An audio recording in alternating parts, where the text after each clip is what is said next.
Okay, welcome everyone. You can already see tons of people joining and jumping in. Feel free to jump into the chat. Let us know how you're doing. Pull that up so I can see everything. It's been a bit since I've seen y'all, so I'm happy to be back. Welcome, Nancy from Florida. Good to see you. We have a pretty big crowd scheduled for today, so I want to give everyone plenty of time to get in. And we are starting just a tad early so we can make sure we have plenty of time. We have a great presentation from Doug today, and I want to make sure he has all the time to get that out to you guys. So, yeah, drop us a line. Love to hear how you're doing. Man, we got people from all over the place. This is great. I think Doug, we had a little over 600 people registered, so we should have a pretty good crowd today. Excellent. Yeah, everyone's really excited. Ugh, sorry, shake out my hands here. I'm seeing people from France, Indianapolis, all over the states, Las Vegas, Colorado, Michigan, Canada, Berlin. Oh, this is great. Wonderful, wonderful. Well, thank you all for coming. I'm going to go ahead and pull up my notes here before I get too far ahead of myself. And to kick things off, I just want to hear from you guys and start with a quick question about to get everyone thinking about today's topic. So let's do that right now. I'd like to ask you what's been your biggest challenge when trying to write short fiction? Okay, so let us know. Let's hear all about it, and Doug and I will kind of pick that apart for a minute or two here while we let everyone get inside the session here. Plot, okay. Staying under 5,000 words. Okay, that's a good one. So maybe too long, keeping it short, being too short. So we have both sides of the spectrum: too long, too short. Developing characters over a short text. I agree. That's a challenging one. Writing to the market. Okay. Character development, scheduling my time. So we're kind of like I'm seeing a lot of, writing issues. I'm seeing like time issues. I'm seeing character issues. We're seeing all sorts of things all over here, all over the place. Right sizing the backstory, determining the correct length. Okay, great. Well, good. This gives us a lot of information to work with here. That's great. Uh, Ellen is in Switzerland. Her question is, do we really need to consider length? Ooh, that's a good question, Ellen. So what I'm going to ask you guys to do, I'm going to ask everyone to put their questions throughout the session in the Q&A because we're going to have such a large group today. It's going to be really hard to keep for me to keep track of it all. So if you can throw those in the Q&A for me, I will keep an eye on those. And Doug he's going to give us about 15 minutes, maybe even longer if we can, to answer as many questions as we can at the end of the presentation today. So feel free to drop those in throughout the webinar as they pop up. Just throw them out there, and we'll get those answered there at the end. This is great. So yeah, feel free to network with each other, get to know each other. That's great. I love seeing you guys do in the chat. But I think we're going to go ahead and get started without wasting any time at all. So let me pull up my notes again. And I just want to welcome everyone to our August 2025 Scrivener webinar series brought to you by the creative minds behind Scrivener and Scapple, Literature and Latte. I'm Oliver Evanson, your host for today, bringing you insights drawn from over 15 years of writing and Scrivener expertise. Now, whether you're a seasoned author or just starting out your writing adventure, our webinars are designed with your needs in mind. And today we'll be exploring the craft of short fiction with Douglas Smith. And I'll also be standing by to tackle any technical issues and answer your questions throughout the session today. So if you encounter any issues, please reach out to me in the Q&A or chat. And of course, for those who wish to revisit today's session and share it with your fellow writers, the webinar is being recorded. You can find it on our YouTube channel tomorrow and enjoy it ad-free next week in the Literature and Latte webinar library. Links for those will be provided shortly. Now, after Doug completes his training today, stay tuned for a 15-minute Q&A where you can freely ask him your most pressing questions. And of course, before we dive in, I'd just like to take a quick moment to thank the creators of Scrivener, Literature, and Latte for making these webinars freely available to all writers everywhere. Scrivener is the go-to writing tool for authors, screenwriters, or basically anyone who's seeking to tackle writing a project big or small. It's designed to help you organize your ideas, stay focused, and bring your stories to life. And a special thank you for everyone attending today's webinar. We're offering an exclusive discount code to get 20% off of your purchase of Scrivener or Scapple on Mac OS or Windows until September 30th, 2025. So stay tuned for that. I'm going to drop that that code right there for you, Doug Smith 25. And you can head to scrivener.com to get started with all our free trial, and when you're ready, you can use that to make your purchase. So check that out. That's Doug Smith 25. Now, it's my absolute pleasure to introduce our keynote speaker, Douglas Smith. Doug is a true powerhouse in the world of speculative fiction, described as literary journals as one of Canada's most original writers. He has 5 major awards under his belt, and his work published in an incredible 28 languages. Doug's stories have captivated readers all around the globe. And Doug's short fiction has graced the pages of top publications like Fantasy and Science Fiction, Weird Tales, and The Escape Pod, earning him accolades like 4 awards and nominations for international honors. Today, Doug is here to share his expertise with us and to inspire us with his unique approach to crafting fiction. So please join me in giving a warm welcome to Douglas Smith. Doug, over to you. Okay, thank you, Oliver. So great. It's great to be back here. So just let me share my presentation. I hope everyone can see that. Looks like it's still loading. There it goes. Yep. Okay. And let me get rid of that.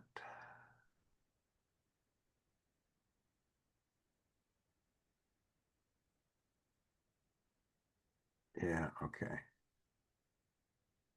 We'll go ahead. It's covering part of my screen, but all right. So thanks. I was on here a few months back on the business side of short fiction, how to market and sell short fiction, and today we're flipping over to the craft side. We're going to talk about how you build a story, and from a lot of the questions that Oliver was calling out, I think we're going to be covering answers for a lot of those. We won't get through everything, obviously, but there was questions about character and how you can present a fully fleshed character in the space of a short story, how you handle backstory, and make your setting feel full and believable, even though it's only in a short story. You don't have novel length to develop all that. So let's dive in. There we go. Quick copyright notice. You're free to use all of this. The Literature Noir will have it up on their site. Feel free to use that, of course. I just don't want you redistributing these slides beyond that. Okay, I won't spend much time on this. Oliver did a nice summary of my background, the books published, the awards, etc. And those nice people said nice things about me at the bottom, and all those writer names should be familiar to you. So my basic point here is I know how to write. However, I've always resisted doing a short story workshop because uh, knowing how to write does not necessarily mean that I can teach you how to write. Uh, every writer has biases. There's a number of reasons for that. We all have a different way of approaching how we craft a story, whether it be a novel or a short story. So just a caveat that my writing approach, which we'll be talking about some today, may not work for you. So that was always a concern for me when I thought about doing a short fiction craft workshop. Um, the other thing is that craft workshops need examples from actual stories, and easiest solution there was just use my own writing, but that always struck me as kind of arrogant. However, I know where to find all the examples that I need for my own writing because I know my own stories. And most importantly, I know why I made the story decisions in those. So I will be using my own story today called Scream Angel. But in its defense, it's a very good story. It won the Aurora Award in Canada for Best Speculative Short Fiction. It was the lead story in the anthology, um, uh, the Pro anthology when it came out, and my publisher also made it the lead story in my collection, Chimeroscope. It's been published 20 times in 12 languages in 15 countries, and it was also dramatized into a podcast, which is always fun. It's got a great rating on Amazon, but the key reason is it contains all the examples that I need to utilize and demonstrate what I'm saying in this workshop. And most importantly, I remember the reasons why I made those decisions. So let's talk about a bit about craft workshops and another problem I have with them. Most of these, the books and the courses that you'll see focus on the tools of being a writer. So they'll focus on dialogue or setting or point of view or exposition or how to write a really powerful opening that grabs the reader. So their aim is to add another specific tool to your writer's toolbox, which is great. You need a lot of tools in your toolbox. But it's kind of along the lines of here's how to use a hammer, a saw, a power level, a power tool, etc. And now they expect you to just go away and build a house. I'm going to take a different approach today. I'm going to show you how you design the house so that you can build it. In other words, how you can design your story and your story structure so you are actually ready to write it. So essentially what I'm going to show you is how to create a blueprint for your story idea. And it's going to take you from the initial inspiration you have for that story to a story structure. And at that point, you're ready to actually write the story. Now, this might sound like I'm an outliner. I'm actually not. I tend to be a pantser, but there is amount of preparatory work that I always do in a story up front. And that's basically what I'm going to be focusing on today. Okay, so your most important decision, in my view, is story structure. Because what a story is about is less important than how you tell it. So you can think of, asking a friend about a movie they saw, and they're going to give you the about. They're going to summarize the plot, etc. But it obviously is not going to be the same as you experiencing how the director presented that story to you. And you choose how to tell a story by selecting a very specific structure for your tale. And what do I mean by structure? Well, it's just using scenes. In a scene, in a story or in a movie, it's just delineated story sections, and you use scenes to build your story. They're building blocks for your story structure. Now, you have to make a number of decisions about scenes. We'll be going through all of these. You have to pick what the time sequence is going to be for your story. You're going to tell this in a linear manner, or you're going to jump around in time using flashbacks. You need to make point of view decisions. And the first one is, are you going to have a single point of view character for your whole story, or are you going to have multiple points of view?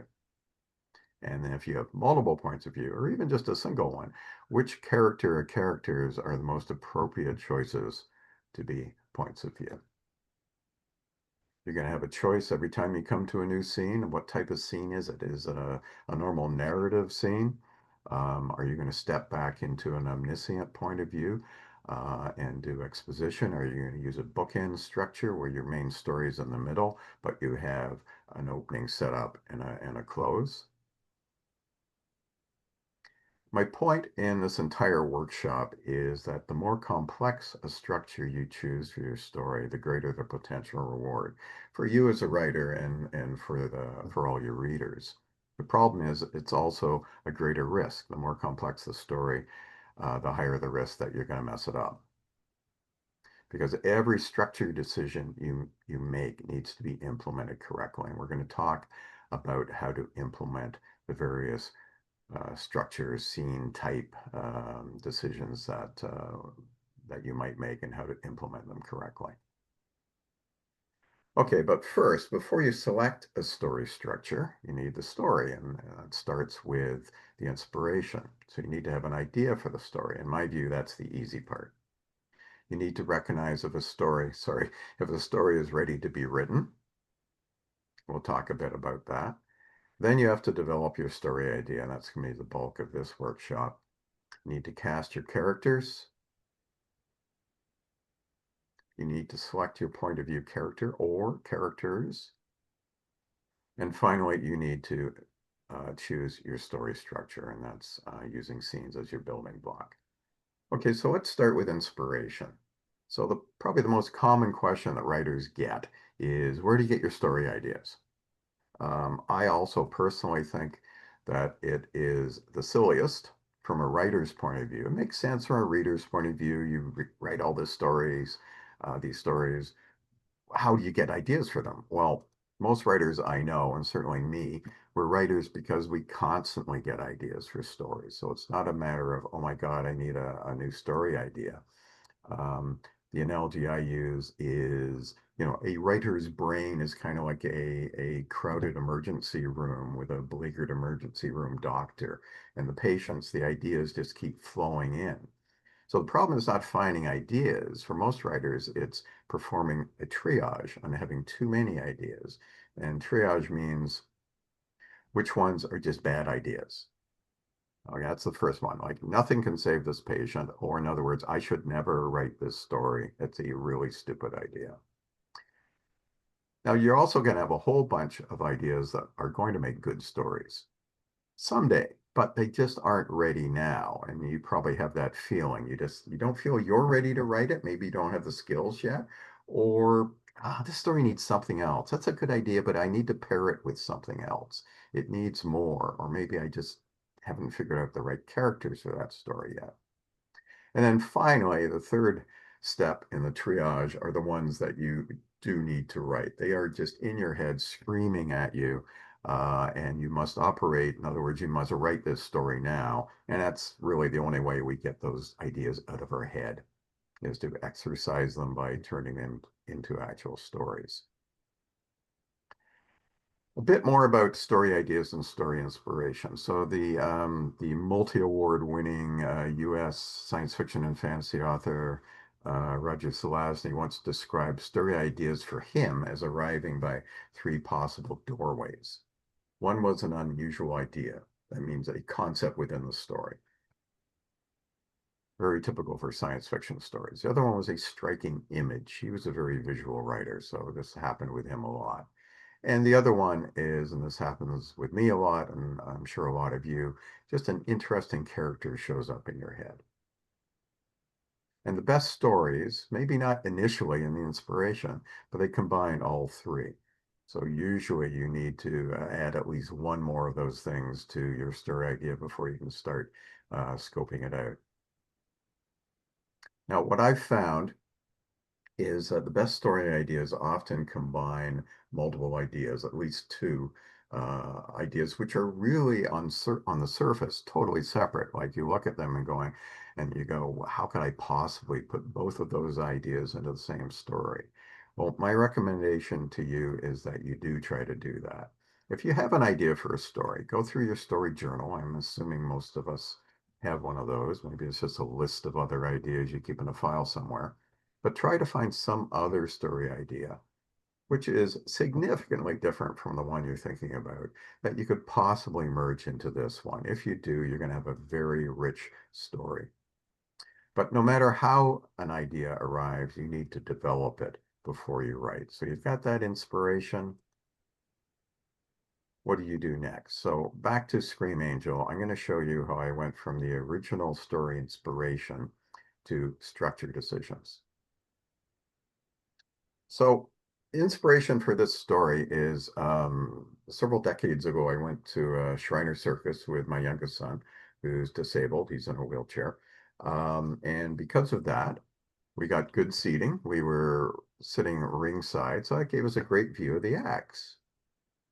And one of the acts, the main acts, were the aerial performers, the tightrope walkers, the trapeze artists, and they come out in their spiffy, sparkly sequin costumes, and they are the stars of the show.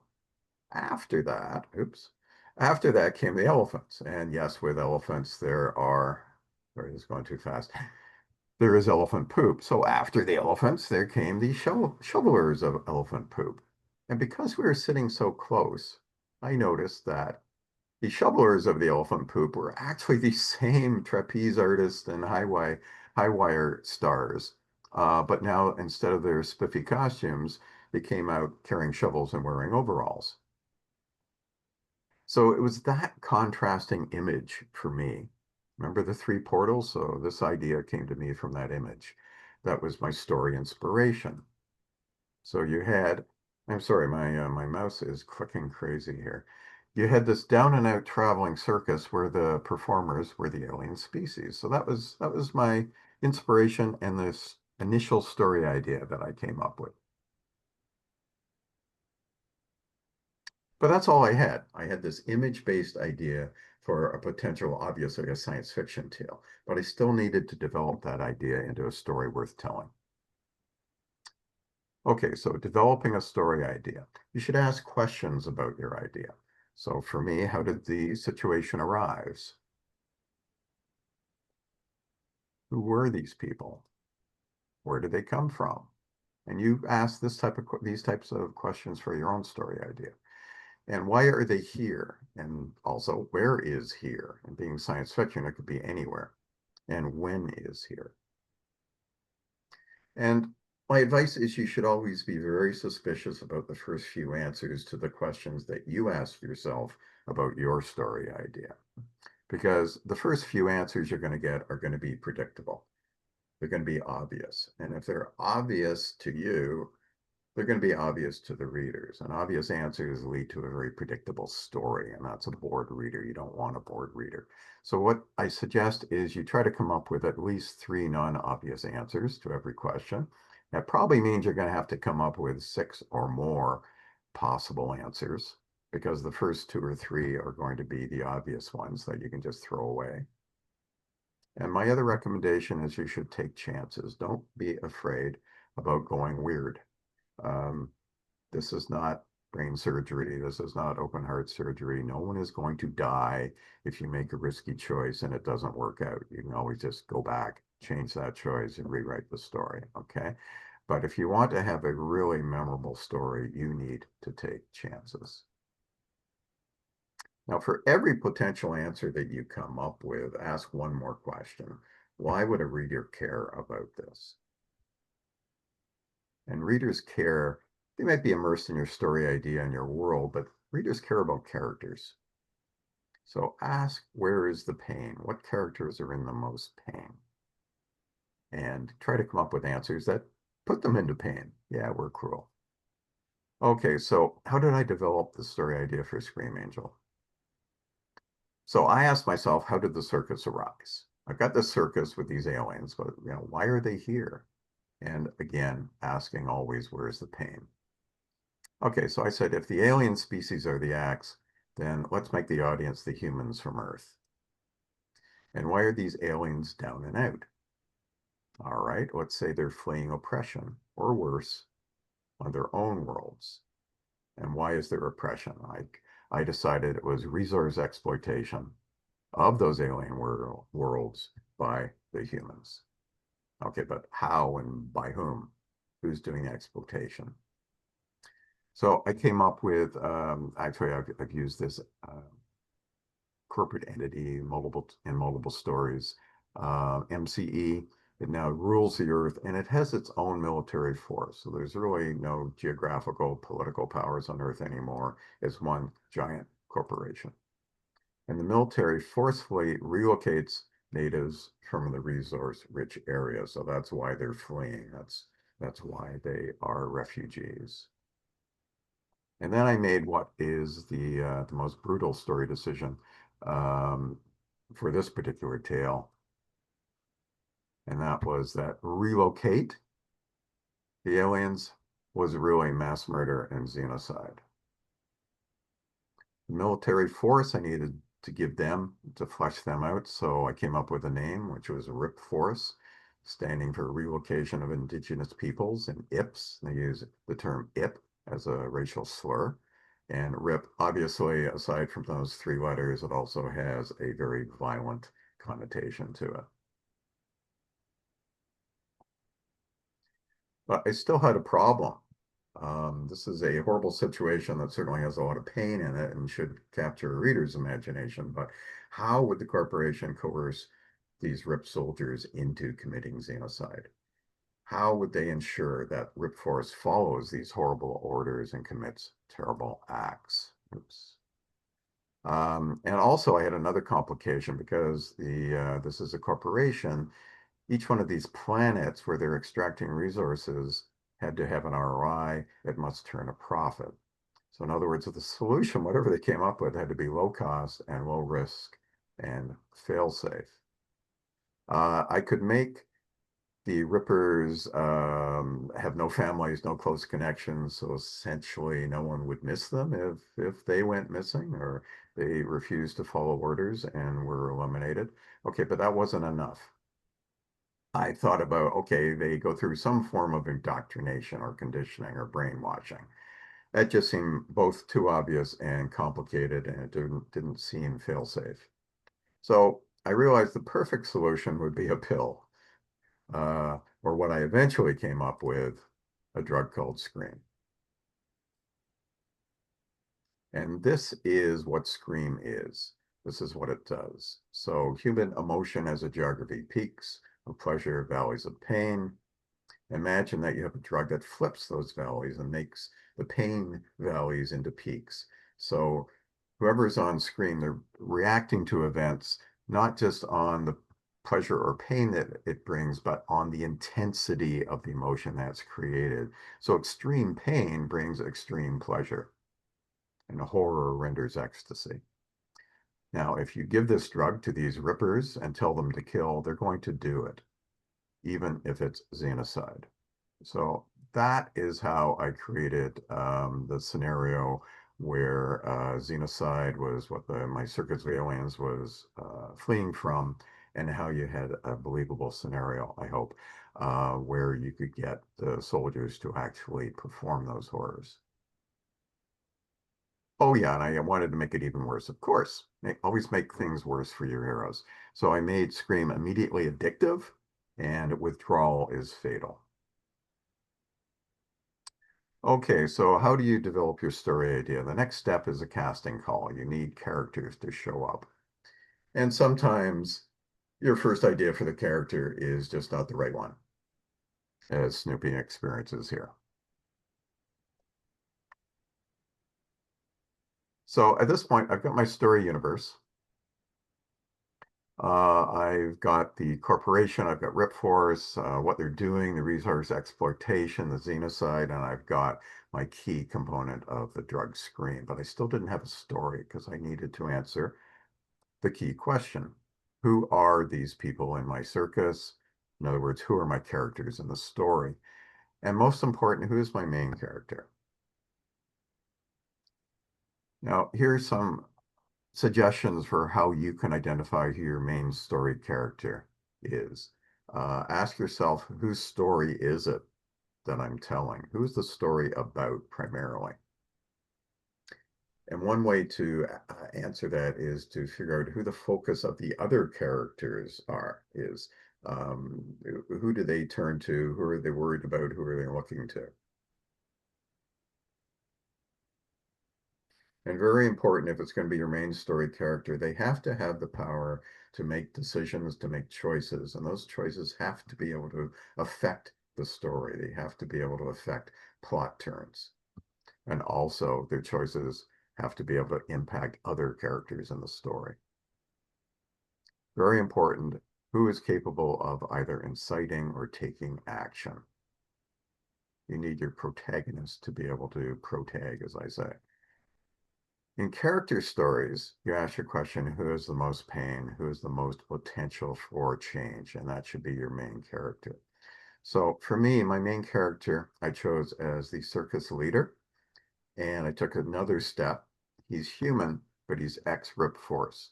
And he, via slowly just revealed through the backstory, rescued these alien survivors and formed this sort of ragtag group into a circus that is barely hanging on. But wait a minute, if he's ex-Rip Force,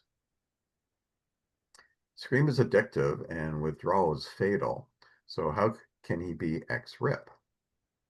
He had to have his own source of Scream. So now I needed to know more about Scream because right now I'm just saying, hey, there's this drug Scream. So I needed to know where it came from. Was it synthetic? Was it natural? So what I decided to tie it more into the plight of the aliens, I said it was produced by one of the subjugated races, the enslaved angels. They're actually kept by the corporation on their own world in order to produce this drug. And it's produced as part of their main reproductive cycle. And from their point of view, it's a biological part of their biology. It helps ease birth pains. So I added to the plot that the main character has, as he gathered up these aliens who are being exploited on their home worlds, he's added a breeding pair of angels, and they're actually one of the main acts in the circus. But I wanted even more pain. Never hurts to add more pain. So I made it that the human character and the female angel were once lovers. And this is the blurb for the story Scream Angel.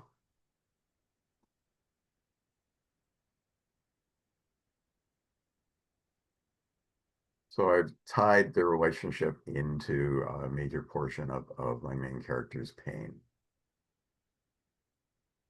He's not even sure why he loves her, and he certainly isn't confident that she truly loves him. So that's the blurb for the story. And now, continuing with my characters, I have my two key players. Trelane Philomela is the female Scream Angel, but I still needed to complete my cast of characters because I got a circus, I need circus members. The key point here is as you're adding characters outside your main character characters, they have to play a role. They have to drive the plot or drive the development of the main character. So I added the Philomela's mate, a male angel. And in this story, the Scream Angels, the male carries the brood after conception until the actual birth. So this gives me a love triangle, which adds a whole bunch of potential for tension. And Procne plays an inciting role in the climax of the story. I added a cute little alien of Farron the Fox Child. He idolizes Trelane, and he's there essentially as my save the cat purpose to show that there is a softer human side of Trelane, because when we first meet him, he's an ex xenocide soldier who is a drug addict. So not that likable. We added another ex-Ripper that Trelane saved, and it was actually Mojo getting kicked out of Rip Force that triggered Trelane to rebel. And we have the Cutter, who plays a key role in a number of action scenes, but also in the overall resolution. And I threw in some more alien acts because you wanted that strangeness. This is a science fiction tale with an alien circus. I needed to have a lot more of that strangeness involved, but they all play a role in the climax. And the gas bag creatures at the end actually play a role in the inciting incident of the story. Okay, so I still need my antagonist because right now the corporation and Rip are faceless. So I came up with an inciting incident that introduced the antagonist and the main problem for Trelane. You have an explosion, people are hurt, Trelane is arrested, and a RIP SS captain hears about it. Okay, great. So am I ready to start the story? Not quite, because there's some final decisions. You need to ask yourself once you get to this point in your story, do you know your characters well enough? Ask yourself, what is this story about? And try to come up with a short one sentence explanation what the story is about, and that should be tied to your main character. And then you need to make the most crucial decisions, point of view decisions, who are going to be or is going to be your point of view character. We're going to go through each one of these. So first of all, knowing your characters. I'm a character-based writer. I cannot start a story unless I know my characters well enough. Well, what do I mean by well enough? I'm not a big fan of character profile sheets. You'll find them all over the internet as supposed tools to help beginning writers, and you go through one of these sheets and they can be pages long. And you have to identify what their favorite color is, then food, and what their favorite song is, their physical appearance, which you need to put a bit of that in. But mostly, most of these profile sheets, the questions that they ask you to answer are just not important. I mean, look at the situation we have in this story. Trelane, he's a hunted man. He's guilty of treason. He has a death sentence hanging over him. He's consumed by guilt over his role in xenocide. He's a drug addict, and he's in love with an alien female who supplies his drug. I don't think a reader will really care what his favorite color is. So make sure when you're describing your characters and you're getting to know them that you're focusing on the really important things. And the key things are what are the past choices this character made that brought them to this point? Understand what their moral compass is. You know, are they good guys? Are they bad guys? Are they brave? Are they cowardly? When they face a critical situation, how are they going to react? What is their personality? You need some sort of idea of that for handling believable dialogue and internal dialogue. Most important, what is their pain and what is their problem that you start with? And then where do they want to be? What are their dreams? What is their goal? And a great way is just asking what in the past happened to them that made them the way they are when the story begins. Okay, what is the story about? Why do you need to tell this story? What is the point of your tale? So I'm going to dive a bit into theory here, and this comes from Orson Scott Card's How to Write Science Fiction and Fantasy, but it applies to any type of story. The mice quotient is every one of those letters stands for a different type of story. The milieu story, where you have a character entering a strange world, they most of it is their adventures in that world, and at the end they return home. Wizard of Oz, Shogun, Alice in Wonderland, etc. You have an idea story, and most science fiction is this type of story. 2001 is the most obvious example. It begins with a question. What is this obelisk? Where did it come from? Then most of the story is the search for the answer, and it ends with a resolution, or maybe they never get a resolution. You have an event story. I'm putting these out of order for a reason. There's some huge disrupting event that occurs at the start of the story. Characters react to that event, and most of the story is their reaction and how they're trying to deal with the disruption.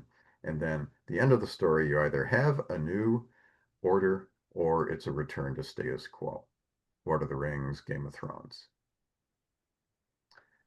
And then finally, you have the character story. Jane Austen books, pretty well all of romance genre, a lot of mainstream lit. Doesn't have to be restricted to those. But the idea here is you have a dissatisfied character. They go through attempts to change, and they either change or they fail to change. The point I want you to take away is that every one of those story types, and you should try to figure out what type of story you're telling, they have a very specific reader expectation for both how they begin and how they end and what the theme is, what they're focused on. Now, Scream Angel certainly has a strange milieu and it's filled with science fiction ideas and disrupting events. But at its heart, in my view anyway, it's a character story. So let's talk about those a bit more. Remember, character stories about their journey. Characters dissatisfied, they try to change, either change or they fail. In most stories, the story is going to be about the main character's journey, but it doesn't have to be. It could be a journey for a point of view character who is impacted by the main character. Great Gatsby is probably the most obvious example.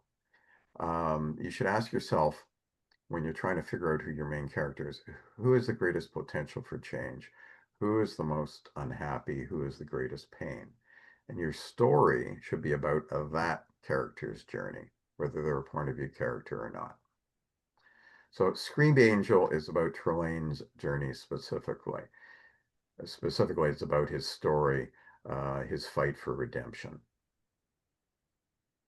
Next thing you have to do is make a point of view choice. And a point of view simply means whose head are we in? Now, this is going to be one slide. It could easily be a 2-hour workshop on point of view and tense. So yeah, this will be a 50,000 foot flyover. But you've got a lot of point of view choices when you're writing stories.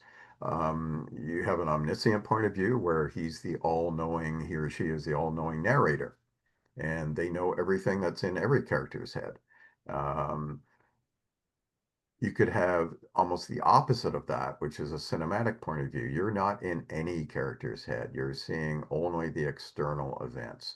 You never know, except by their actions, what a character is thinking or feeling. And then more common are the first, second, and third person point of view stories, where you're just in that character's head, with first and third person being much more common.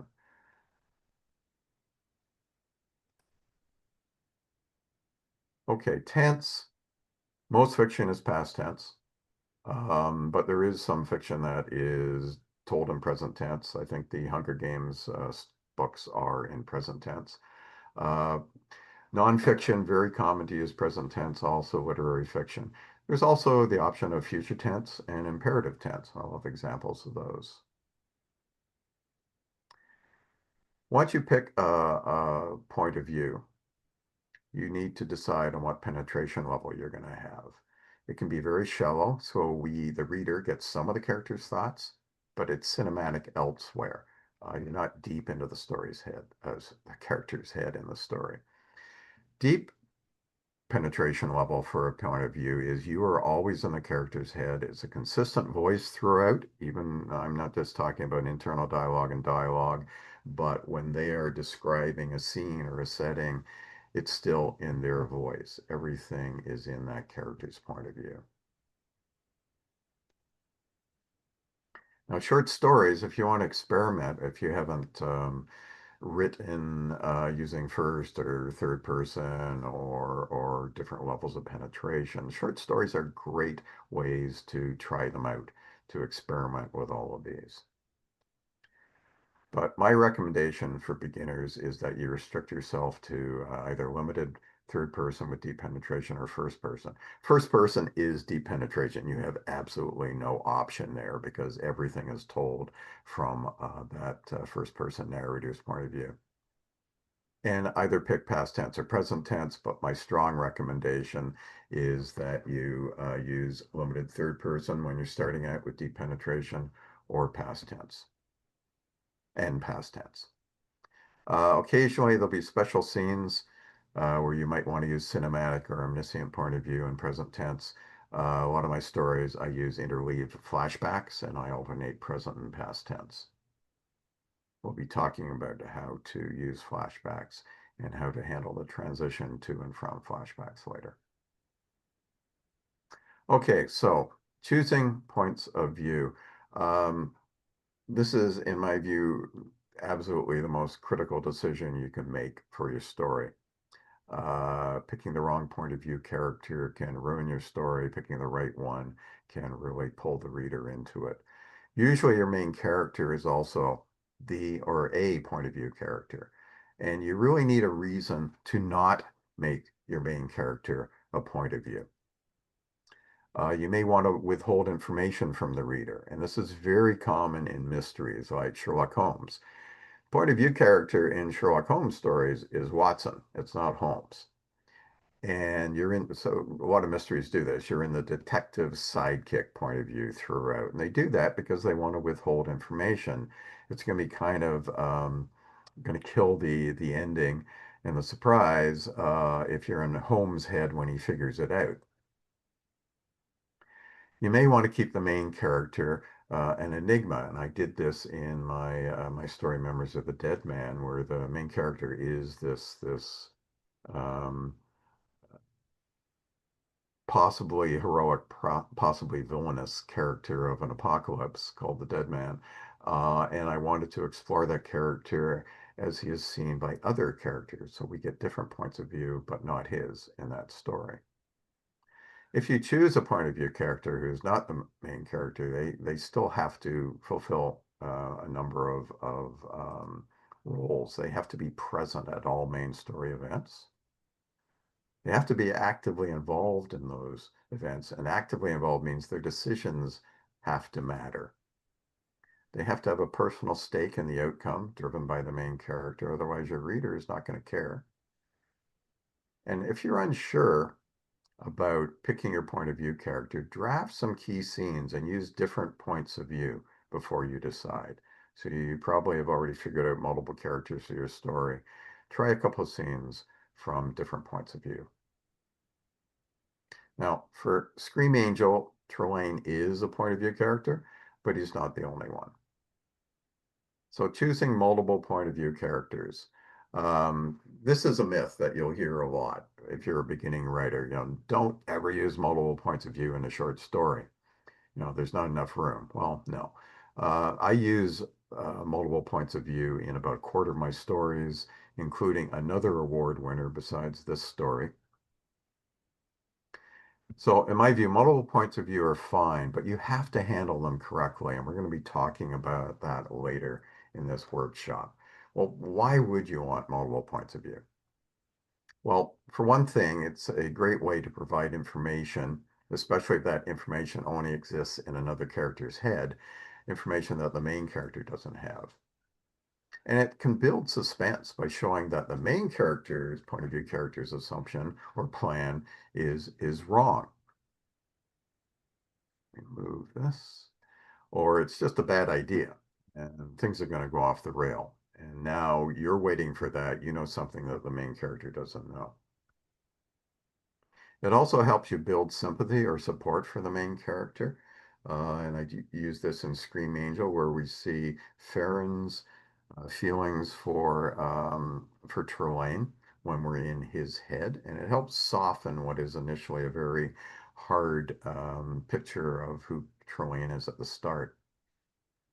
It's also better at showing and deepening relationships. This is used in a lot of romances where you're in both um, sides of the romance. You're in both sides, both of their heads. So you get to see where they agree, where they don't agree, and you get early notice of where this relationship is going to go off the rails because of misunderstandings.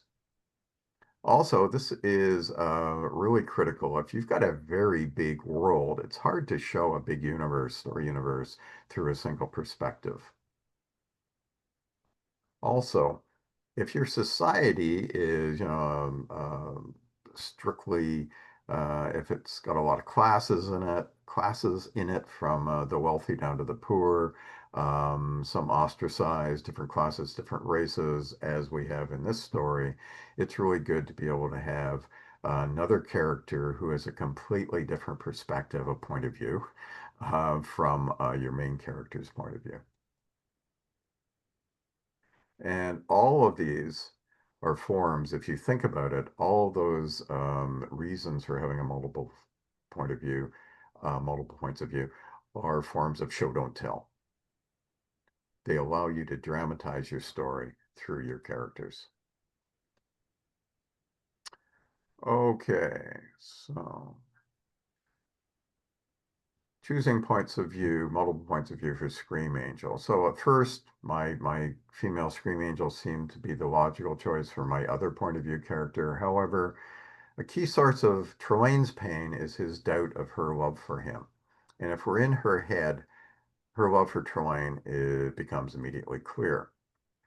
Also, and this was probably the main reason I didn't choose her, she makes a very key plot choice later. And the reveal, if we were in her head, I would have to reveal it, it would spoil the climax. Plus, I found another character that I liked better. So I took Farron, my fox child, as the other point of view character, in addition to Trelane.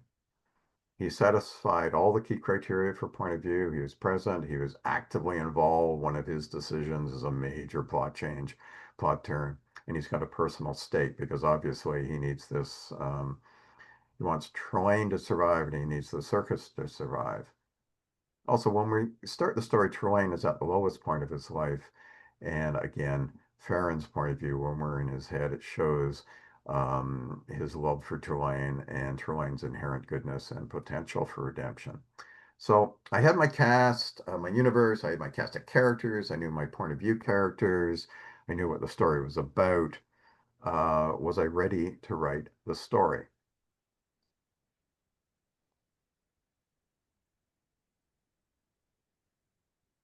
No, but I was ready to plan its structure, which is really the point of this workshop. We're not going to write the story here.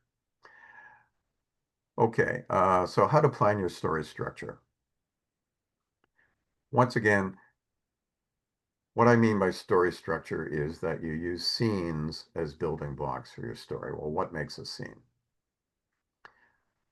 Here is a hard and fast rule I really want you to stick to. A single point of view character. If you have a scene, don't hop into another character's head. If you need to do that, have a scene break, move into that character's head. We'll talk about how to handle scene breaks. It has a very clear position where it is on the timeline of the story, especially if you're using flashbacks. It needs to have a well-defined setting. And you should identify all three of those very early in a scene. It needs to have a goal. There needs to be a reason for the story, for the scene to be in the story. Something needs to change because of that scene. And ideally, it should advance both plot and reveal character.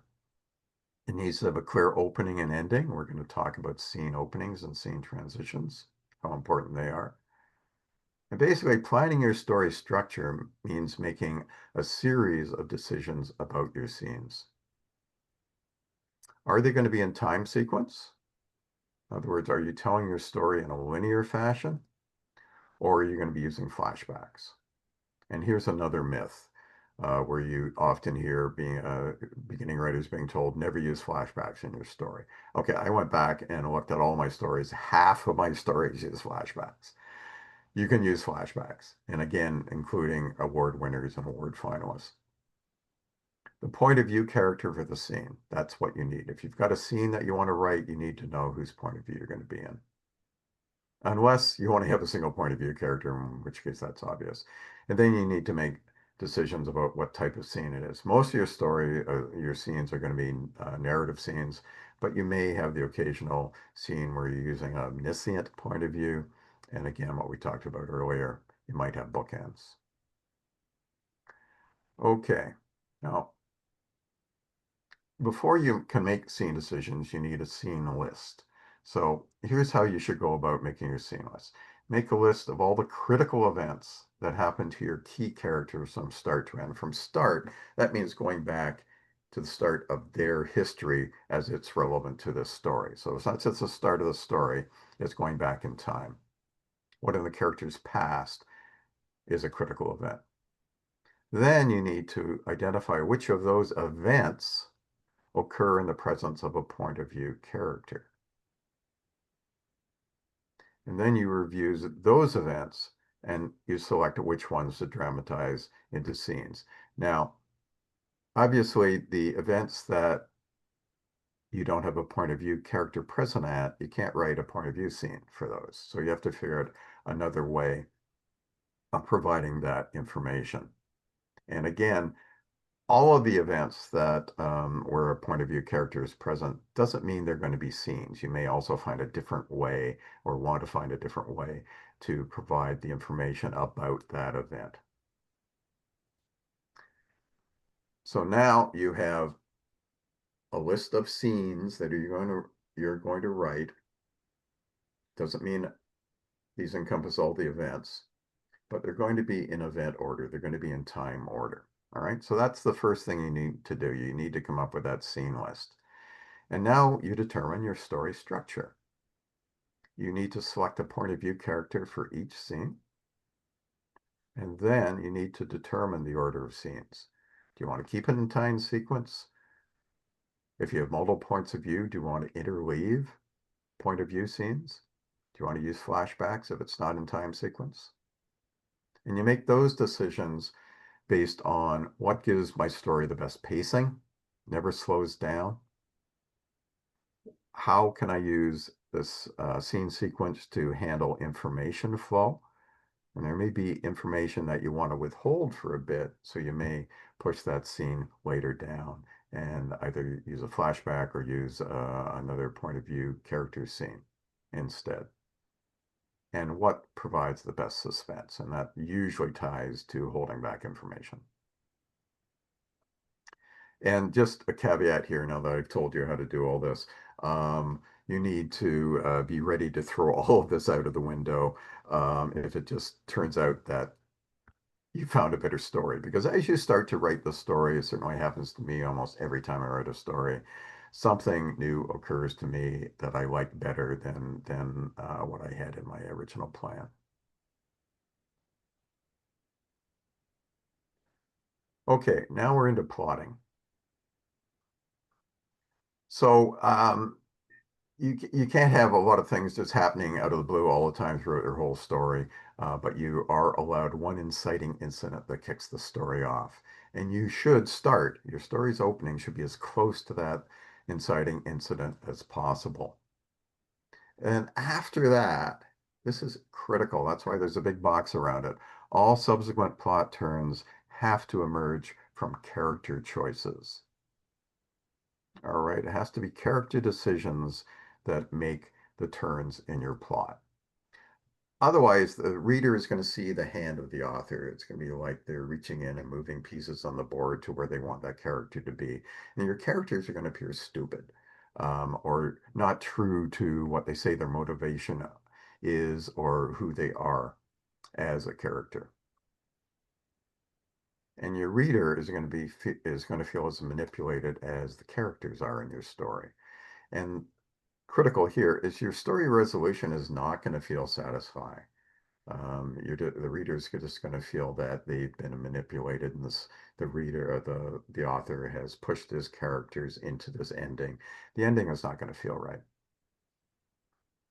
Here's another tip. You don't after you have your scene list and the sequence of those scenes as they're going to appear in the story, you don't need to write the scenes in that order. Okay. Sometimes this has happened to me a lot. The ending appears to you first, and you have the clearest vision of that scene. Maybe the ending, and this has happened to me several times, inspired your story. So, no problem, write that scene first. The upside of that is it gives you a target to aim at, so everything else you write, all the other scenes, have to move your characters closer to that endpoint. And another tip, if you got a scene and you're just not ready to write it, or it's too hard, or you need to do more research, but you want to keep your writing going, skip it. Just come back to it. You don't have to write these scenes in order. Okay, this is critical. Scene changes, how to handle them. So again, there's nothing wrong with using a single point of view and no flashbacks, but personally, I think that multiple points of view stories and flashbacks allow you to write a much richer, a much more complex story. However, if you do switch points of view or time when you're going to a new scene, handling those scene changes is absolutely critical. And a point of view switch, let's talk about that first. Um, in the first sentence, you need to identify who the new point of view character is. Otherwise, you're going to lose your reader. And this is why these scene changes are so important. You have to put the reader inside that character's head right away, or you're going to confuse your reader. Your reader is going to assume, if they're coming out of character A's point of view scene, that they're still in character A's head for the next scene. So you have to make sure you identify that, no, you're in this character's head now, right away. And I mean it, the first sentence. Similarly, with a time switch, you have to identify that time switch right away. You have to identify when we are in the first sentence of that new scene. Now, alternatively, I'm going to give an example from Scream Angel in the next couple of slides. You can use what is called a framing device to establish the time of the scene and to tell the reader, oh, we're about to have a flashback. Now, if you switch both points of view and time in a new scene, and that can be done if you've got a point of view switch for a flashback, you have to identify both of those things, the point of view character and the time that we're now in the first sentence of that scene. I mean it, first sentence. You're going to lose your readers and you're going to lose the editor and they're just going to stop reading your story and you will get rejected. Also, you need to identify the setting as soon as possible. And that's really with any scene change, unless it's just a continuation from the prior scene. And that's clear from the context. So whose head we're in, when is this in their life, and where are they? All right, you've got to do that. First sentence, ideally, first two sentences, worst case for a scene change. And again, I'm highlighting that handling scene changes is absolutely critical. Okay. more on point of view shifts. So this is an example from Scream Angel. So right after an initial point of view scene with Trelane that opens the story, we jump into Farron's head. And this is the first paragraph of that scene.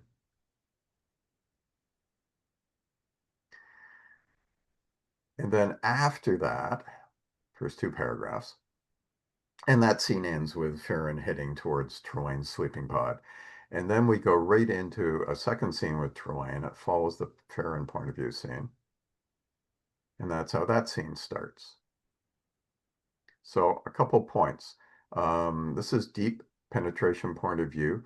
And also notice a different character voice in the two scenes. So Farron's scene, he uses terms in his head of things like burnt man people and power stuff and a 5 day ago. Okay, that's how he thinks. That's how he talks. Very different from how Trelane thinks. And you can see that both of them, within the first sentence for Trelane and within the first two sentences for Farron's scene, we identify whose head we're in and also where they are, what the setting is. Okay, so that was point of view shifts. What about flashbacks? So here's an example from another story. I'll just hold off on that. In an urban fantasy story of mine called Out of the Light, I use interleaved flashbacks, and they slowly reveal the character's backstory and why this point of view, single point of view story, why this character is so broken when we first meet him. Every flashback starts consistently with his age. 10 years old, 15 years old, 25 years old. So each one of those paragraphs below is the start of a different flashback. So you're being consistent because it helps the reader. You're telling them, oh, we're in a flashback right now, and this is the character, and he was only 10 years old. And then you identify immediately where he is, and then you have a very brief flashback of what happens in this uh, remembrance from his past. Okay, so make it easy for the readers to know that, oh, this is a flashback. Now, again, it's a single point of view in this story, so I don't need to include who the point of view character is.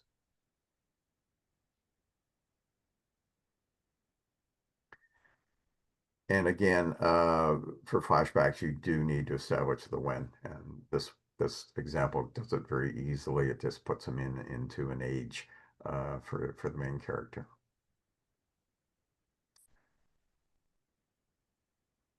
More on flashbacks. So in Scream Angel, I use something I call a framing device before each flashback. First of all the flashbacks are Trelane's memories, so we're always in his point of view. And every flashback is preceded by some internalization of his thoughts. Those thoughts are always in italics and always in first person, and they all trail off with an ellipses. And they all repeat a reference to falling, which I use as a linking symbolism in the story. So here's Trelane's first flashback. So we're in current time. These are his thoughts. And then we have the framing device. So it sets the time. He's 20. We're in his head, and we're also in first person now. And those thoughts, those internal thoughts, are in italics. And then we have the falling, use of falling as the linking symbolism. And then that's the flashback. That's the start of the flashback, is that bottom paragraph.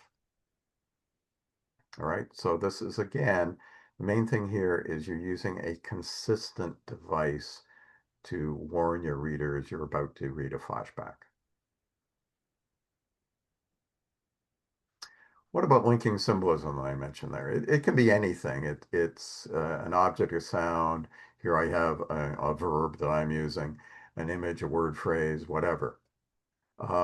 It recurs throughout the story. Otherwise, there wouldn't be much linking that would be possible. And you use it for story cohesion, to tie parts of the story together and or to echo the story's theme. So you can think of linking symbolism as the glue for your story structure, and a framing device for scenes, More on that. It's anything that consistently introduces a specific type of scenes. And the example I gave, it was a flashback. And you're doing that to reduce reader confusion for scene changes. As I said, it's great to use multiple points of view and flashbacks, but the danger is you lose your reader. You're going to confuse them. You still have to identify the point of view character, the time we're in, and the place in the setting in the frame or the first sentence, no matter what you do. All right, so you're setting the reader expectations for what this new scene is, whose head are we in, and how it ties into the overall story.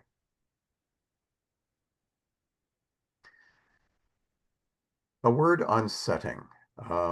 So scene transitions, you really should establish the setting as soon as possible, unless, again, you're just continuing on from the same setting in the prior scene, and that's obvious from context.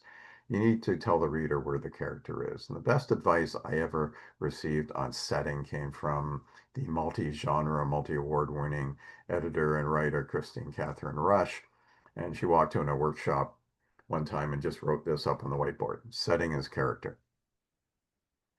Now, she did not mean that setting can be a character in your story. Yes, it can, but that's not her point here. What she meant was that the reader has to experience your setting through your point of view character for that scene. And that makes sense because you're only in that character's head. So they have to experience the setting in that scene through the point of view character's senses and through their sensibilities, their memories, their emotions, including their reactions to this setting. It may have triggered traumatic memories. Now, here's an exercise. Try writing a scene focusing on a particular setting, but do it from two different and preferably very different point of view characters. What would each character notice first in that setting, and how would they feel? They should have an emotional reaction to the setting. And if you want to push that even further, try it with a blind character, then try it with a deaf character. And again, whoever your character is, consider what their emotional makeup is. Are they introvert? Are they extrovert? Do they have any past trauma that would tie to this? Old character versus a younger character. And what does this, you can tie history if you want to talk about how you can build a character's back history and backstory. You can use setting for that because you can have your character react to a particular new setting by having it recall either a pleasant mystery from their youth or their past or a very traumatic memory. So yeah, setting can be used to build backstory. And the key point here, I'll repeat, is that your character should have some sort of emotional reaction to the setting. Now, every setting is not going to do that, but the more you can do this, the richer you make your setting descriptions, and also the more you dive into building a three-dimensional character. Okay, we're going to deal with a special type of scene. That is the very first scene you write, the opening. Or as I say here, why your story probably got rejected.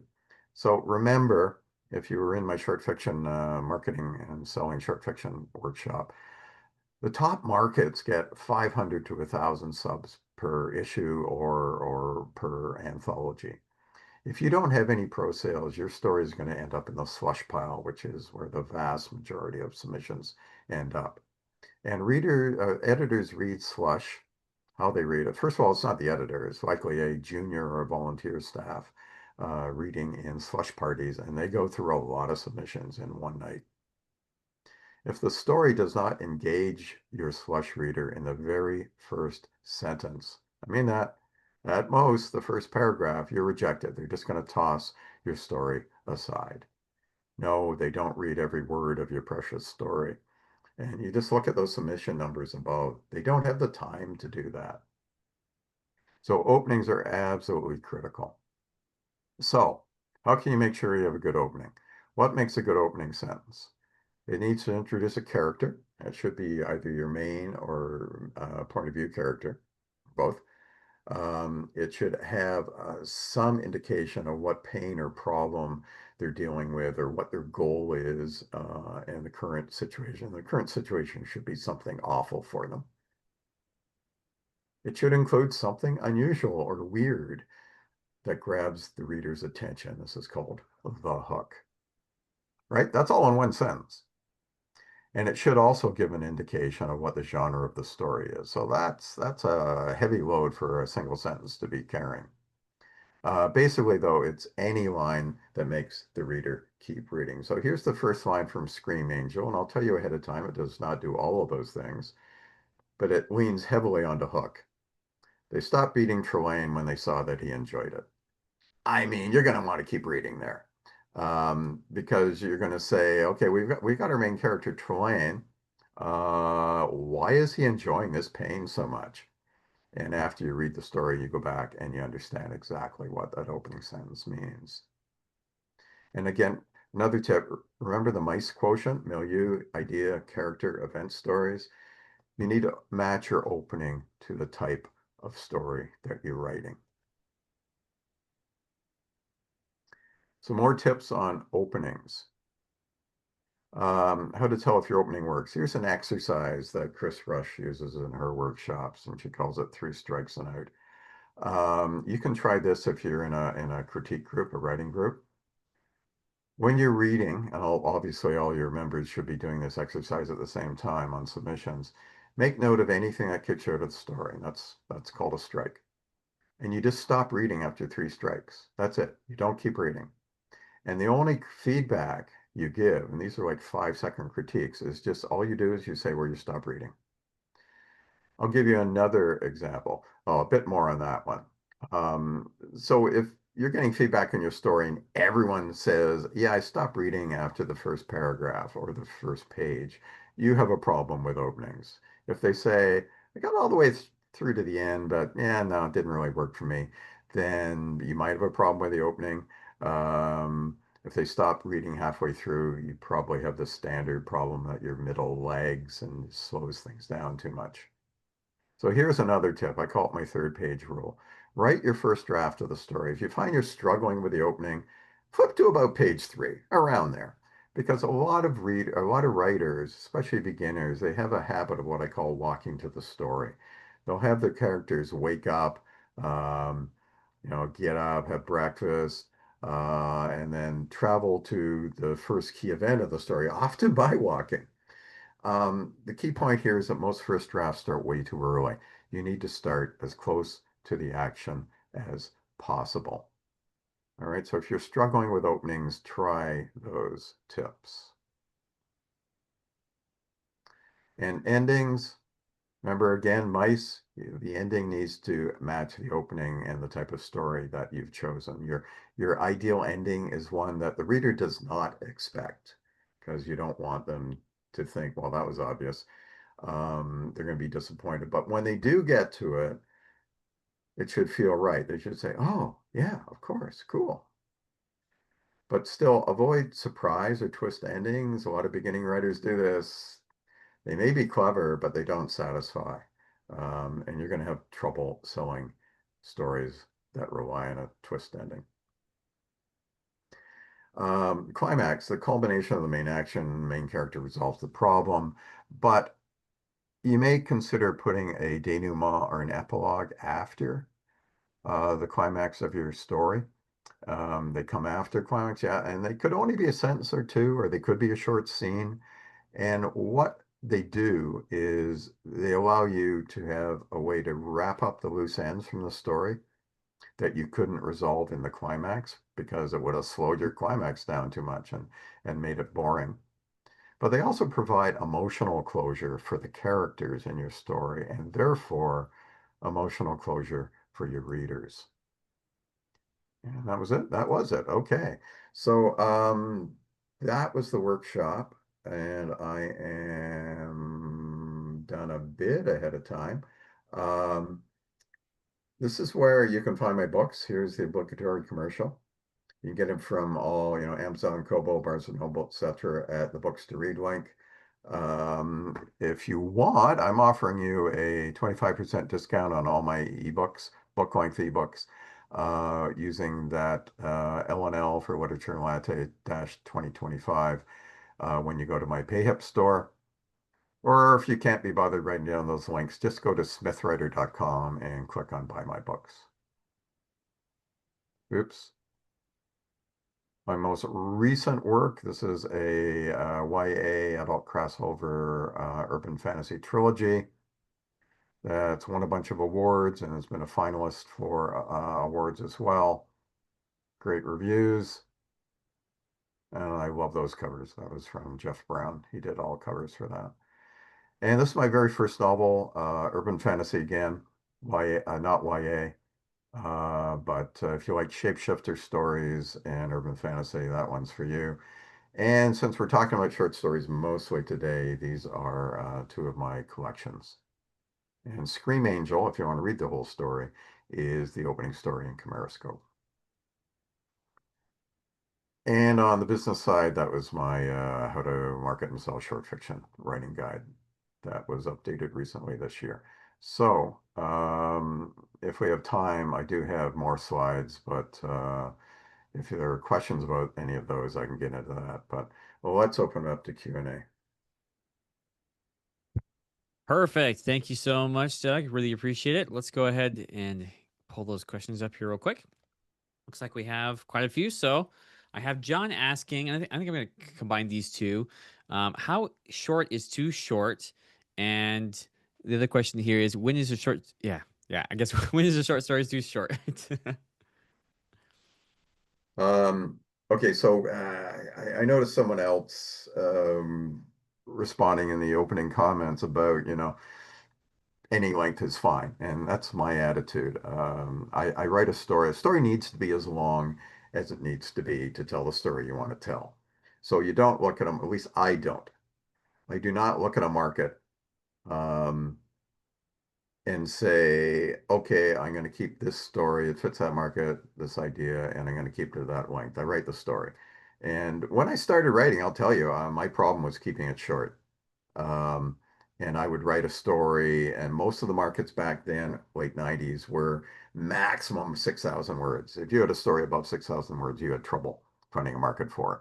And I'd write a draft and it'd be like 7,000, 8,000, 9,000 words. And then um, it was sort of an advantage because I became very good at line editing. I could cut a 7,000 word story down to 5,000 words just by line edits. Although I was a beginning writer, so it was also, yeah, I don't really need that sentence at all. Um, Write a story that you want to write and then go look at markets. There are flash markets. There are markets that take fiction up to 3,000 words. Most of the top pro markets will go up to 10,000 words or more. So you're not really restricting yourself if you write a story that ends up longer than it should be. My other piece of advice is sit down and do at least 2 or 3 edit passes to make it as short as possible because shorter always wins. It's easier to, if a writer has or an editor has a 10,000 word story and two 5,000 word stories in front of them and they like all three of those stories equally, they're going to buy the two 5,000 word stories because it's a lower risk for them. It's more likely that a reader is going to at least like one of those stories.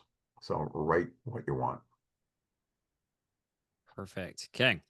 So, how much detail do you include in a short story, like clothing area, etc.? Like, I guess how deep do you go into descriptions and things like that?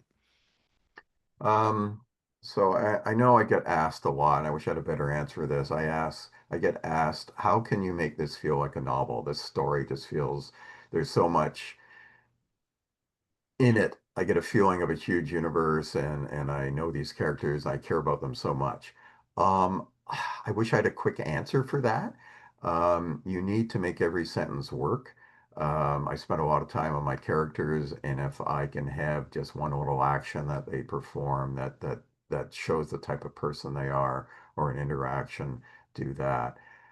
I hate writing setting. That's why that little tip from Chris Rush, I just latched onto it and I loved it. So now when I come to a point where I have to describe the setting, I just put myself in the character's head and I figure out what they notice first. And that helps you to show character as well.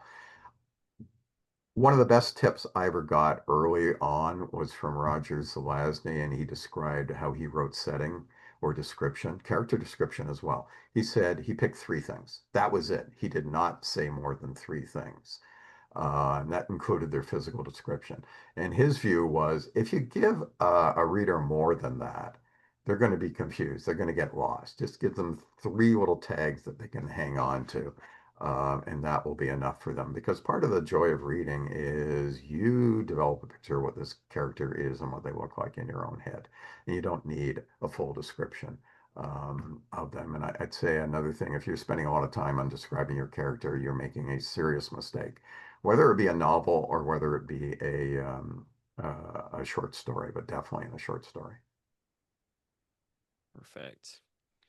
Okay, I have Rachel asking, what is the most effective way to fully develop characters in short fiction? She says she feels limited with words and struggles with a full arc. Um, wow. A character is revealed through their actions, I would say.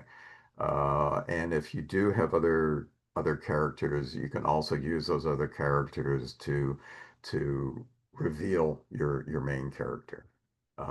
So their opinions and thoughts about the main character help flesh out your character. But one of the main things I would say, I go back to pain, put the character in pain, show some past traumatic event that brought them to this point and put them in this pain. And your readers are going to latch onto that. Um, reading reading fiction teaches empathy. There's been a number of studies on that. So you can get into your reader's head by getting deep into your character's head and letting that reader understand what this character is dealing with in their life. And the reader is going to relate to that pain or relate to that struggle. I'm not sure I can describe it any better than that. The more you write, the more you're going to get better at it. Don't waste words on physical description and unimportant things about this character. Focus on their pain, focus on what type of person this is, what their moral compass is. That's it. That's all I Excellent. got. Perfect. That's great. I'm sure that's helpful. We have here another question. How do you decide what to include or omit in your short story? I'm guessing like if you're going through and you're cutting out lines, how do you make that decision that this sentence is important, this sentence is not important? Well, if it's at the sentence level, it's at my point in writing, I'm pretty good. My first drafts are really clean. When I started writing, a lot of it was just tightening up the prose and dropping words that I use far too much, like that, or repeating words or something like that. Um, and also, I know I had a tendency, I probably still do, when I write a description, I'll think of three ways to say that, and I'll say all three ways. And then you go back on the edit pass and you say, yeah, this one description, this second one actually is probably the best. And I can drop the other two because they're all saying the same thing. But this one says it in the best most visual way and also uses the fewest words. Um, every sentence you write in a short story has to be there for a reason. So every sentence, I mean every sentence, has to advance plot or develop or reveal character, and ideally both. Well, how do you do that? And you say, well, wait, I got to describe my setting. Well, I already gave you a hint on that. If you describe the setting, do it in a character's head and use that setting description to trigger some emotional reaction in your character. So my best tip is A, it's going to come with experience, and B, um, be brutal. You're going to have to do a lot of edit passes and to know when your character when your story is short enough. Um, go through sentence by sentence. Why do I put that sentence in? What is it doing? Do I need it? Is it essentially a repeat of something I've already said? If it is, get rid of it. Is there a better way, a shorter way to say it? And another thing is, can I show it? Can I have a character action that actually does the same thing in a better, more a better way that drives the story along and keeps the reader interested? It's a hard one to answer because basically it's keep writing, you'll get better. Practice, I practice, can't give you. practice. Yeah, it really is. It really is. The more you write, the better you'll be. I agree. I agree 100%. Okay, so what is required, or what would you say is really required of a piece of writing to really make it stand out in short fiction? Well, we talked about opening. You've got to have a grabber opening. Okay. It's got, and I'll go back to something I mentioned. It's got to be something that hasn't been written before. So if you know if you're writing a vampire story, better be a weird vampire story. If you're writing about an alien invasion, you better have a different take on it. So my tip earlier was go through your writing journal and try to come up with another idea that you can pair with this story idea that doesn't seem to fit. Um, so I mean, here I've done a space opera and a love story between a human and an alien, and also wrapped into it as kind of an action adventure story. Um, Scream was probably the thing that made this story stand out. And I had a lot of reviews that said, I cannot believe someone didn't come up with this idea of this kind of drug before, but this is cool. You saw I went through the series of questions that forced me to come up with Scream. Ultimately, it's still, oh, yeah, that'd be a good idea. Ask yourself questions. But having weird ideas meshed together and making that mesh work is one of the best ways to come up with a story that no one's read before. Don't rewrite stuff that you've seen on TV or in movies, etc. You've got to come up with something different. It's got to be your own take, and don't be afraid to take chances. Don't be afraid to be weird. Perfect. So I have Doug asking here, how do you handle multiple point of views when writing in first person? That's different. I was going to say I'm not sure I've come across that, but I know Charles DeLint in his YA trilogy did that. I've also seen you'll see that sometimes there's one character is always in third person and a different character is always in first person when you're in their head. Um, that would be tough, I would say. If they're all sort of in the same setting, that would be incredibly tough. One thing you can do if you're alternating points of view from first person character A to first person character B is pretty well in the first sentence of your next scene, you need to have your new first person say, I really didn't like what Bob just did, where Bob was the first person and the other saying, I don't know. That's not a great example, but you really need to somehow figure out how to put your character, your reader into that character's head and identify who that character is. Um, if they're distinctly different, like human and alien, you can probably do it that way just by their internal thoughts. But honestly, I'm not sure I can think of a story where it's been alternating first person points of view. If it's a novel, you can do it. It's really easy. You have the character's name as the chapter heading. But that's a tough one. I'm sorry, I don't have a really good answer for it. But you're risking losing your reader unless you figure out how to do it very early in a scene shift. Excellent. Okay. So I have Lee asking here, is point of view an expectation for certain genres? Not quite sure what they mean.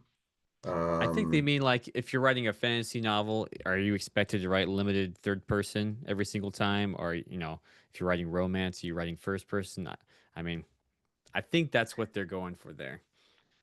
yeah, and I wouldn't say I'm not qualified to comment on romance. I mean, but if you go to a Chris Rush workshop, she will make you read across genres. So yeah, I read romance from her workshops, and I quite enjoyed them, I must admit. And they can be first person, but they can also be third person. They can be alternating point of view, third person, male, female, or whatever the mix of attractions are. Um, in Yeah, I would say no. I mean, I've certainly used first person in my urban fantasy and my science fiction. I've used third person. If you're using multiple point of view characters, again, I can think of examples where it's third person, deep penetration, and then another character is always in first person. So I'll just go back to you can do anything you want, just do it right. And that means handling the transitions correctly, as we talked about today. Perfect. Okay, so I had one question. I had a couple of people asked this. What are bookends? I don't know if that related to an earlier part in your presentation I missed. Do you recall? What are Oh yeah, bookends? no, I've used Okay, that as possible story structures. So if perfect. you There we go go. back and read a lot of stuff out of the 1800s, you will find that the story structure is quite often bookends. Um, I'm trying to think of a specific example. I think H.G. Wells's Time Machine was done this way. Basically, you're in present time, and very common in those stories was, you're in a gentleman's club or something, and they're all sitting around, and one person will speak up and say, "Let me tell you about something that happened to a friend of mine or to me, etc." And then it just fades off into the main story. And then at the end, there's a wrap up back in present time, supposedly, where, the people who are in the book, the opening book, and are talking about that. That's all it means. And you may find some story ideas that you get where you want to do that. I've got a story. I think it's in the hardcover version of Chimeroscope called Murphy's Law, where it's a bunch of spacers doing tall tales in a spacer bar, and it starts with my guy who's going to tell the story about Murphy setting that up, and then we hear the story about Murphy, and then we have the ending at the back in the bar at the end where people are reacting to it, and he gives the final sort of uh, what the fate of Murphy was. So it's that type of story, and that's all bookends means. Your main story is sandwiched between the start and the end, which are in present time, and your main story is in past time. Excellent. Okay, so we're going a little bit over time, and I know you said that was I'm okay with you, fine. Doug. So Yeah, yeah, yeah. perfect. So we'll go a little bit over here. Got a few more questions I think are really good. I want us to get answered. Henry's asking. It looks like he's kind of. I'm going to kind of change the question a little bit. He's talking about strong arcs. He's like, we know the main character's arc.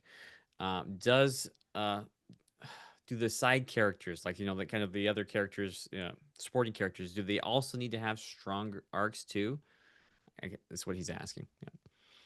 Um, in a short story, they it has to be connected. There has to be a reason for their arc if you're giving their backstory. So, like in Scream Angel, who do I have? I have Mojo. Um, his backstory is really important because when he crashes out and he gets kicked out of Rip Force, and that triggers Trelane to rebel because Mojo is one of his best friends, and so that arc, yeah, it's Mojo's arc, but it triggers a reaction by my main character. So Mojo's arc is there for that reason. The Cutter is in there as well. His arc really doesn't have a big impact until the very end, where the fact that he's a medical person ties into a resolution for the Rippers, how they can deal with their addiction to scream. Philomela and Procne's arc is really important. Philomella's ties into when she first met Trelane and he rescued her and they fell in love, etc. And there's kind of split apart, and also ties into explaining the angel's weird reproductive cycle, which is critical to having Scream in the story, but also very critical to the climax. So every one of those characters is their arc is tied to the overall story arc. Like completely connected. If I took out that minor character's story arc, the story would fall apart. That's probably the best advice I can give. And Farron, of course, too. Farron makes a very critical and bad decision in the second act that triggers the big climax and confrontation in the end. So it's got to tie to your main story arc, which again is about the main character, but the secondary characters, their arcs need to support that character's journey. If you're just really interested in a particular character and you're writing a story arc for them that doesn't tie to your main story, you've made a mistake, and maybe you're telling yourself you like this character so much they need their own story.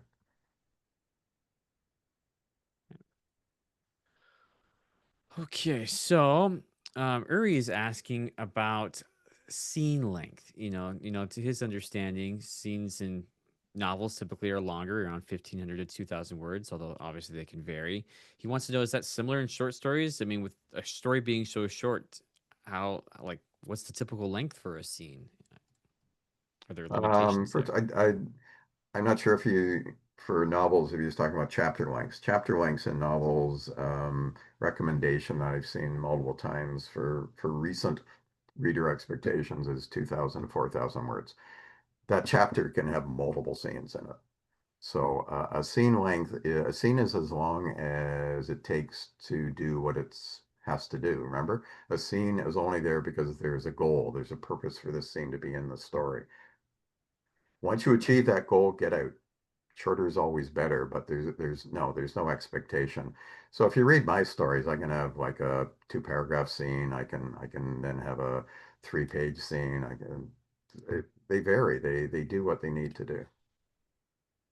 Perfect. Okay, Chris is wondering, how do you handle different languages being spoken? So in his case, he writes fictional languages in fantasy. I imagine in sci-fi you could have a similar issue, right?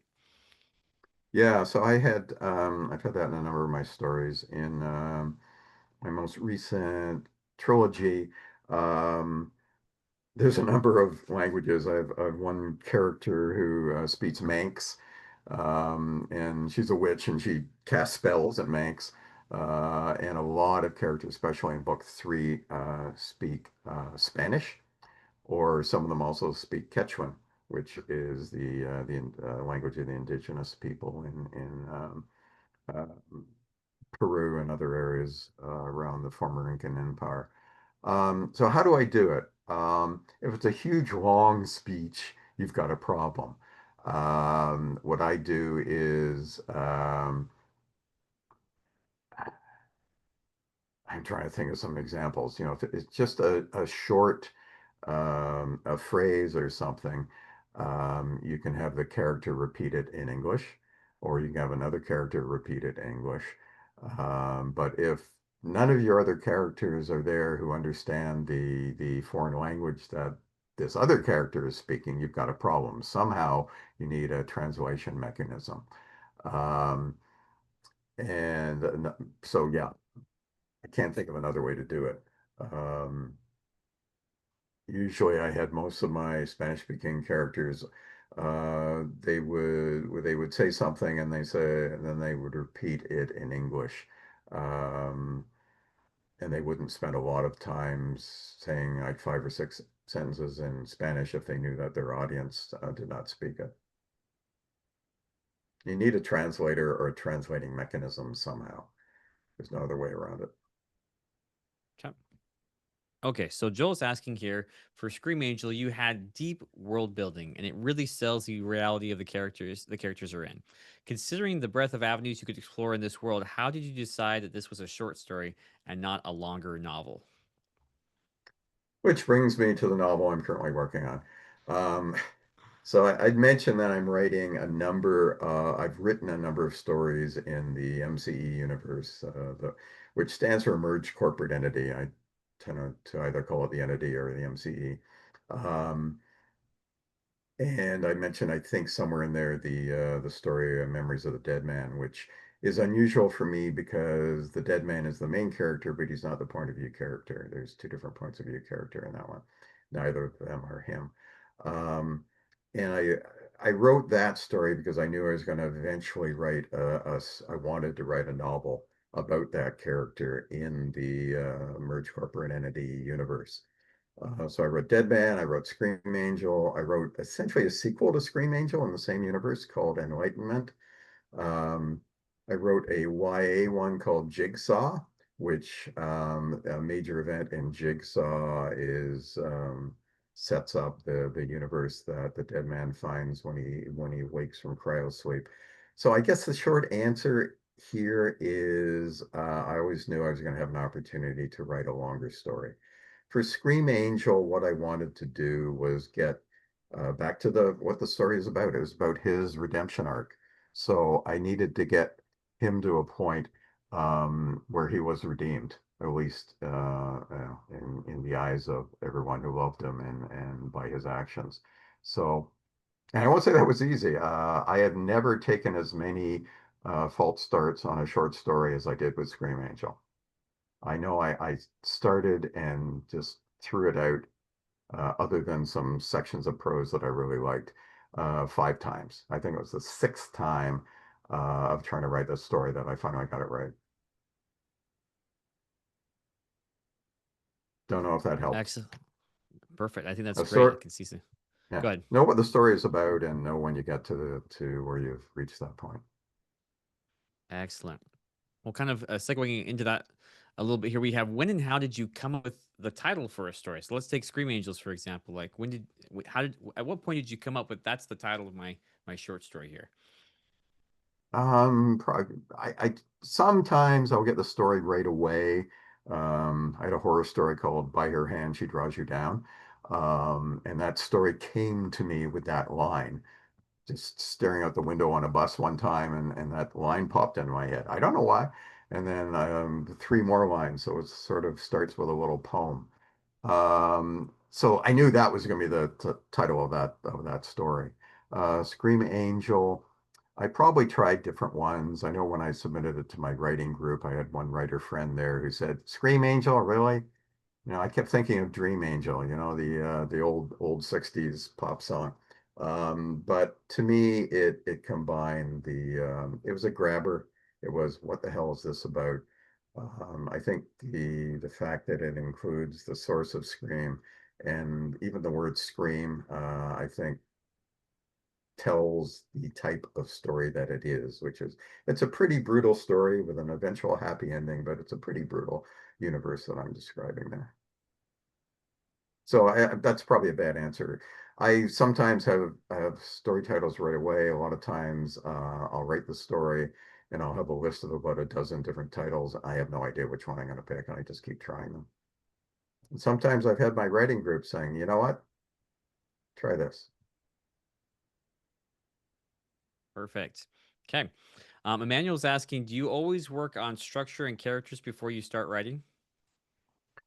I always work on character. I can't start a story unless I know who the character is. And the next step I make is point of view. So I'll have my cast of characters and I'll decide whether I need multiple points of view. Um, and then for structure, I tend to think in terms of scenes. So I will look at, okay, how do I want to start this? And I will generally always have an idea where I might not know what the last scene is, but I know where I want to be at the end of the story. Um, and then I'll look at information flow, I'd say would be the next thing. So even if I'm going with a single point of view, I'm going to look at how do I want to tell the reader about this universe that they're now in? Um, when do I use flashbacks to show important things? When do I keep it in present time? And a lot of it is, so a lot of that is information flow, what I just talked about there. And for information flow, the trick is balancing reader expectation, but you don't want to, The metaphor for exposition is watering a plant.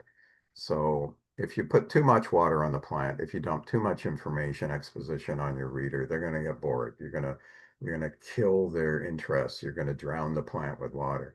And the reverse is true. If you don't give the plant enough water, if you don't give the reader enough information about what the hell is going on in this universe, they're going to be so confused and frustrated, they're going to stop reading. So it's always a balance. And I find that I give them enough to be interested. And then if I get to a point where I need to tell them some important incident that happened in the past, that's a great spot for a flashback. Excellent. Okay, so we'll handle two more questions. I have Sophia asking, do you ever recommend writing specifically for a publication, like trying to tailor for a specific magazine, for example, or is it better just to write what impels me? Yeah, so this is my personal view. Don't necessarily follow it. I've always just written the stories that I want to write, and then I look at markets to see where I could sell it. I'd say the one exception. Well, not really. Even then, I knew what the story was. I'd always wanted to get into a magazine of fantasy and science fiction, and I had a story idea, and I thought this is really good. It's got some science fiction in it. Um, it's got some fantasy in it, and it's a very weird situation and very unusual characters. So I knew that when I was writing that story, I was going to be targeting them first. And that was the first time I ever got into that magazine. But generally, no, this is what I enjoyment I get out of writing is I write the stories I want to write. Then I go to my market list and I say, okay, first thing genre, second thing length. Where does this story fit? Perfect. Okay. Well, last question here. Michelle just wants to know, what does your writing routine look like? Do you write every day? Do you make yourself sit down and you're trying to get it done? And basically, what's your advice for people who are struggling to get writing done? The best advice is what do they say? Seat in chair, cursor moving to the right.